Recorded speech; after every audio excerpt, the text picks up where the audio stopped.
So y'all probably sew with around a 2.0 to a 2.5. So lower it down to about 1.2 up to about 1.5. The smaller you go, the better. That said, if you have to unpick, I really don't want to make you like go insane.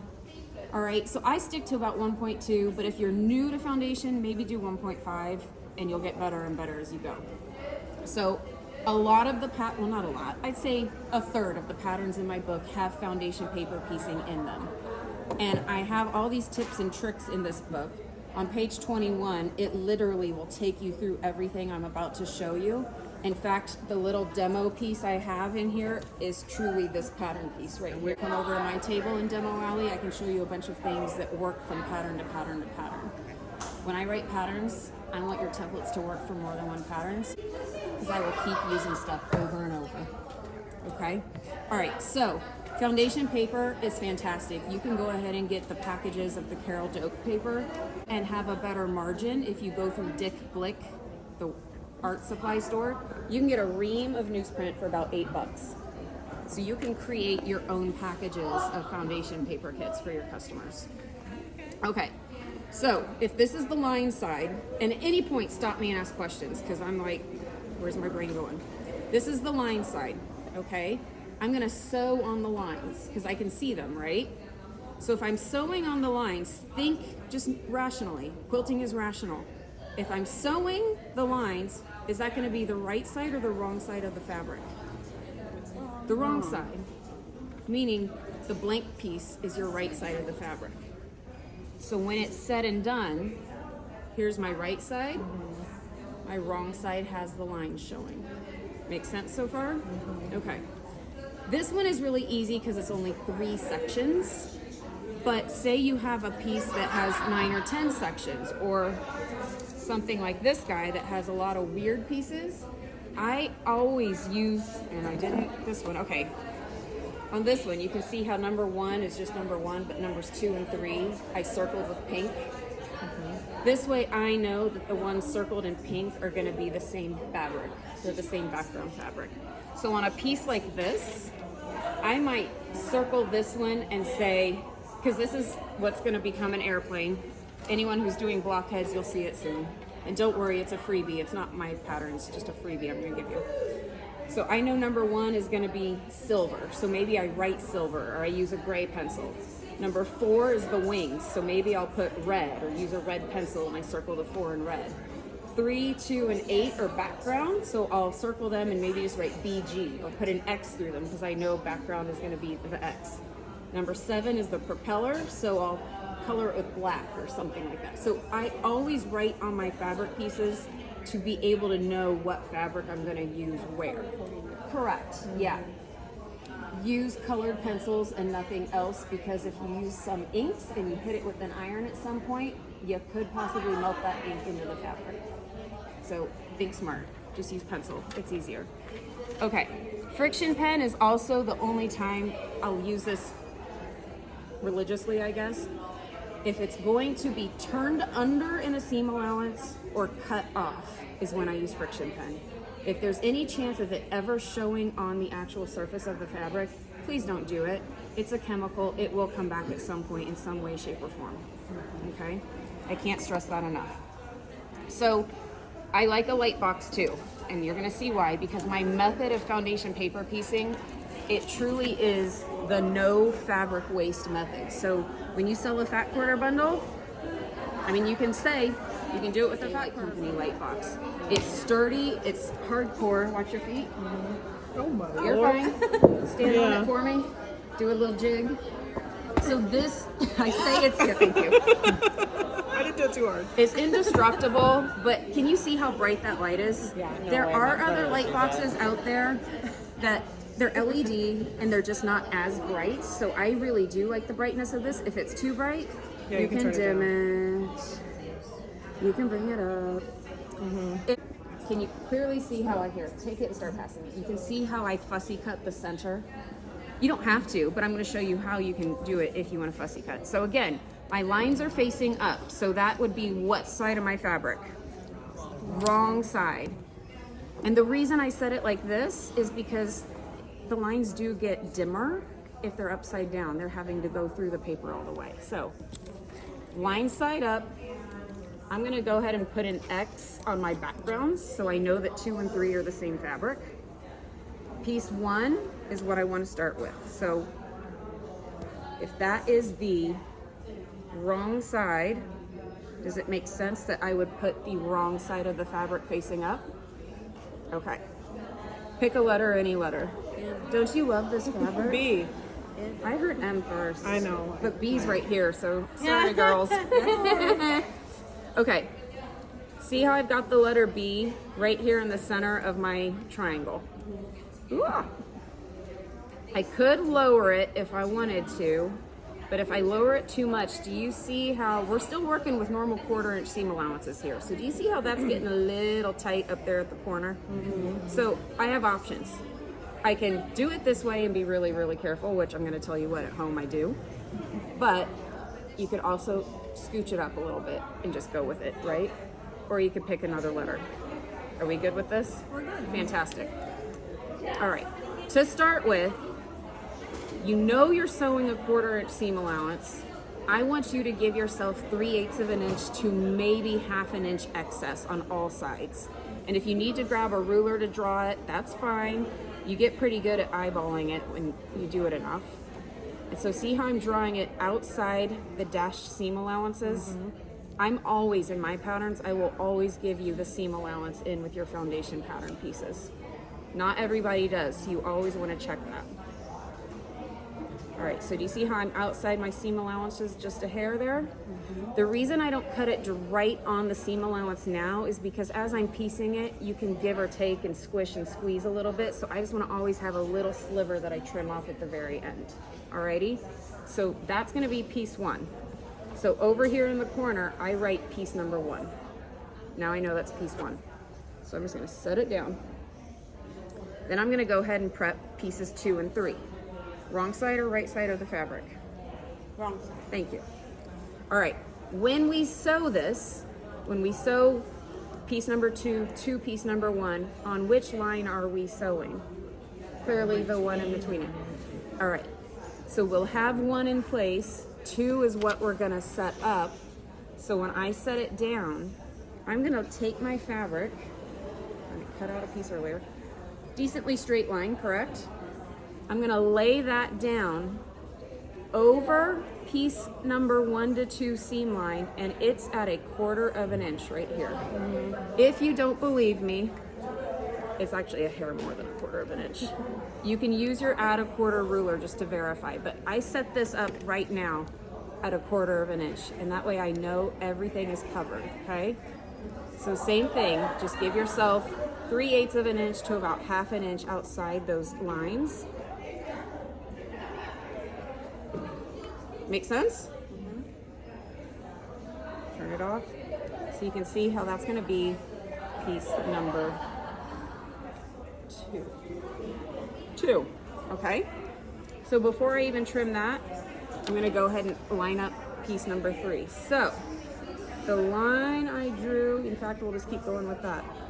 I know that I'm gonna cut this line nice and straight, correct? So this is gonna be the cut edge of my fabric. And I'm going to piece 3. So we're gonna do it this way. I need the light off before I do it. I feel like I'm really short or tall or something. Really low. There we go. All right, do you see now? Don't keep doing that. The line that I drew, because that's the line that I'm gonna cut when I cut out piece number 2. So now it's overhanging my seam, my next seam line. Do you see that? So I'm just gonna continue it down, come on out into the seam allowance, and I'm good there. Ooh. Okay. Does it matter that this part is all hanging off? No, because that's not gonna give me anything usable anyways. So this is just gonna be my piece 3, all right? Okay. Somebody was saying earlier they really would want to know what line they're going to be placing on it. So what I mean by that is, see how I lined up this edge right here to be the seam that we overlap. So she was saying she might draw something along that to know that that's the edge that would be the one that lines up to it, okay? So then I go and I cut everything out in order, and I've got them numbered so I know what order they go in. Without a ruler, it's fine. Just make sure you make an error on the outside of your line as opposed to on the inside of your line. Just so you don't give yourself, like, put yourself in a pickle. All right, piece 1, I'm gonna set it down. Piece 2. No, pretty awesome. There's no more guessing as to when you stitch and flip. I always got it wrong. Right, yeah. And so I do it this way. It seems like a lot of work, but it's truly, it really, as we were saying this earlier, it really is harder for me to explain it and give you all the steps as it is just once you do it. I know I shouldn't cut towards me. Shut up, don't bully me. Okay, there. All right, piece number 2, right in the middle. It doesn't need to be all over. It's just enough to hold it down. Use the light to your advantage. Let me turn it back bright. Use the light to your advantage so you can see the lines along everything. So if it looks good, I just press it. I would never actually at this point start rubbing the fabric because you don't want to pull and skew. So if anything, flip it upside down and rub it, or grab a seam roller. I have my tailor's clapper all the time and I'll use it just to kind of help put it down, okay? So you have it centered. So we are going to sew piece 2 first, but I want there to be that solid 1/4 inch seam before I actually do it. Alrighty? See, in the real world, this is over here by me. Okay. We're gonna go to piece 2. So piece 1 is covered. We're gonna go to piece 2. Use a piece of cardstock, this is a really, really thin ruler. Oh, which you can have because it matches your machine. So you're gonna line it up against that line. Also, the add a 1/4 plus has that tapered edge. Are y'all familiar with that? So you can put that up against the line as well. Fold the paper back, okay? Let me just grab this one too, so that way I've got 2 going. Place your add a 1/4. That's not gonna go like that, is it? So place that add a 1/4 lip right against that fabric fold or the paper fold. Trim it off. So far, we have not wasted a lot of fabric, correct? We're doing well. Alrighty. So here I've got my perfect 1/4 inch ready to go. Now I grab piece number 2. I'm just gonna lay it over the section it's gonna go on. So I know that it's gonna go in this direction. Can you turn off the light real quick? Yep. To see what's what? Yep. Okay, you're so on the this is, front everything with- is got it. right sides facing Okay. you. I just set it down so that I know that that is the right piece, because if the cat comes around and starts clawing at things and things go crazy and maybe you didn't write your numbers in the corner, you might go, oh, this is my piece. No, I don't think it is. You know what I mean? So that's another reason why I number things, just in case. So I'm gonna lay it down. Then I'm going to put it right sides together along that prepped 1/4 inch edge, all right? I personally just do a quick finger fold so that way I can see if I need to adjust it. So I do. Do you see how I need to kind of move it this way to make sure once it's in place, everything is covered? All right. So when it's in place then, it's down. I line up those edges because if it's touching along the edge, we know that we're okay. You can use a straight pin if you want. A lot of the time I don't. I just take it over to the machine and be very careful so it's not moving or slipping. So I personally am gonna suggest always starting way out in your seam allowance if it's an option. Not all the pieces have seam allowance to them. It depends on the pattern itself. But if it does, just start out in the seam allowance. It doesn't matter where you start, just be outside of the seam allowance. I didn't mention this earlier today for all y'all who were there. Make sure you use a foot that has an open viewing of where you're stitching, not the closed off foot, okay? Have we done it? We good? Okay. So again, I'm at a 1.2 stitch because essentially it's gonna perforate the paper for me when it's all said and done.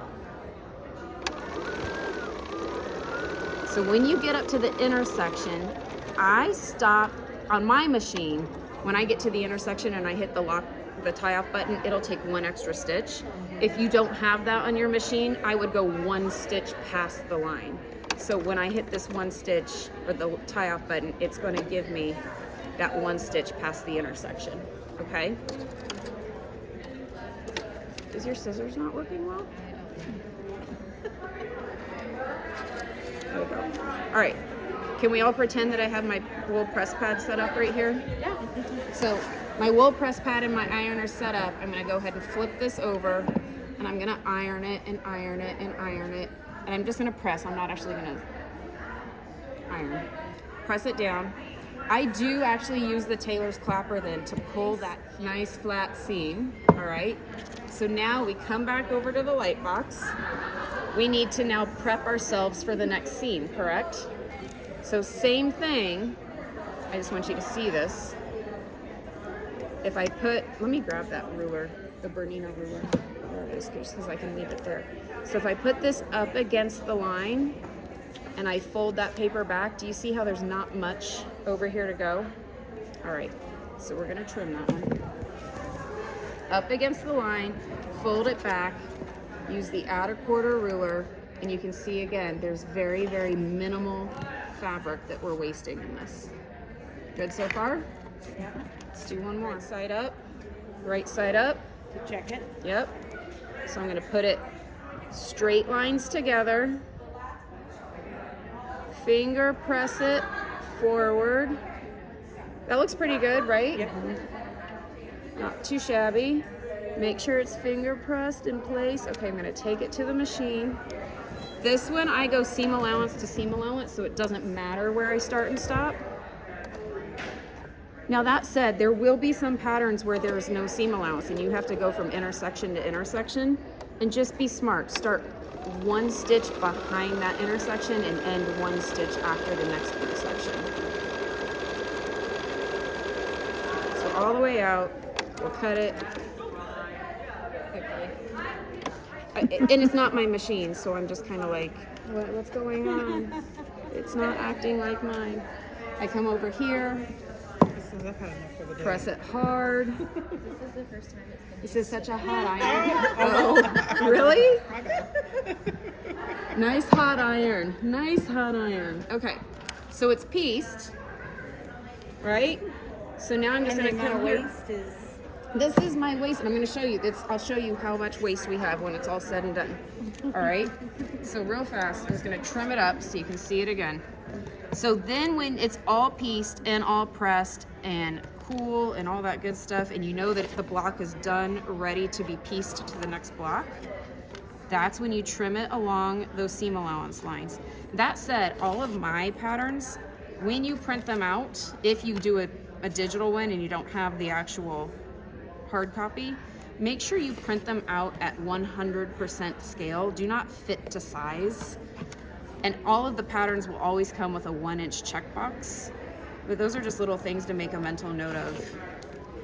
All right, there, and this is paper. That's That paper. doesn't count. This is paper, and that's paper. This is all the fabric waste that I have from doing that whole block. It's nothing. It's very, very little. So this is my stitch line when I join them together. So when I go to join these two together, let's just go ahead and do it, because why not?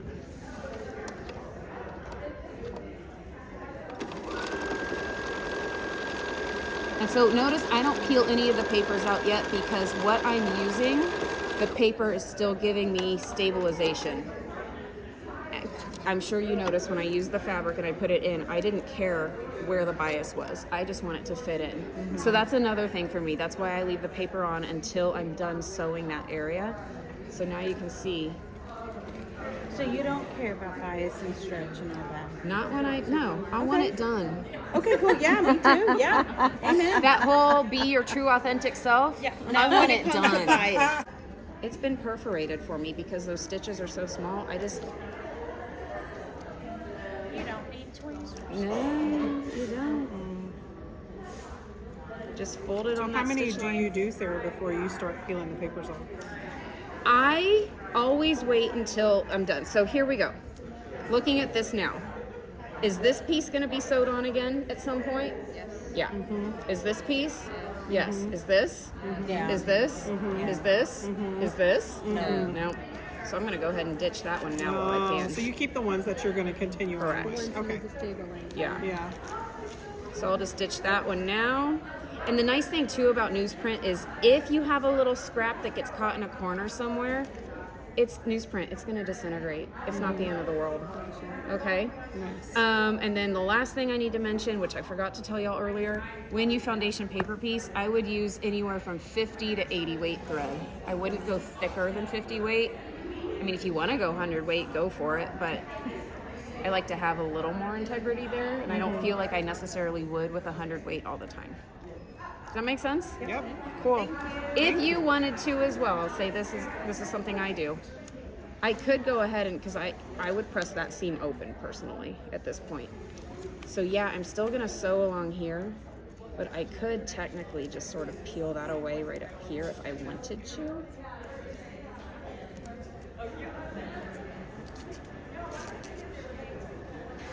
So now it's kind of out of my way that I could go ahead and press that seam open and be able to sew down on these later. Okay?